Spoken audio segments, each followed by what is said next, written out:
ગરમા ગરમ પેંડા ઘરે બનાવ્યા। જય શ્રી કૃષ્ણ બધાને, આપણા બધાનું સ્વાગત છે। તો આજે આપણે બનાવવાના છે ગરમા ગરમ પેંડા। તો જો મમ્મીએ છે ને ચાસણી બનાવવા મૂકી દીધી છે ને માવો આવ્યો છે ગામડેથી।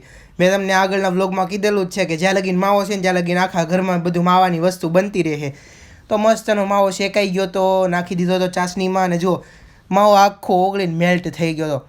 અને એ મસ્તનો તાજો એવો ગરમા ગરમ પેંડો બનાવ્યો હતો મમ્મીએ। આ વિડીયો શેર કરી દો, કોઈક નાના હશે ને એને આવા ગરમા ગરમ પેંડા ખાધા હોય ને તો કમેન્ટ કરી દેજો। કોઈને એની યાદ આવી ગઈ હોય ને ગરમા ગરમ પેંડાની, તો મસ્ત એના પેંડા આપણે અહીંયા બનતા હતા, મમ્મી એ બનાવ્યા હતા, બહુ જ મજા આવી ગઈ હતી। અને પછી આવી ગયા આપણે અહીંયા ખાવા હાટું, અને કમલ કાકા, મારા કાકા છે ને એને તો એટલો અમથો માવો હતો ને તો કેટલા બધા જણા બે હતા ખાવાવાળા, જો બધા ઢરકાવી ભરીને બેસી જ ગયા હતા, પણ તોય છેલ્લે ઘેટો ને એટલે ઘડીને બધું જો કેવી રીતે કાઢવી છે, તોય બધાને ભાગમાં એક ચમચી દાવી।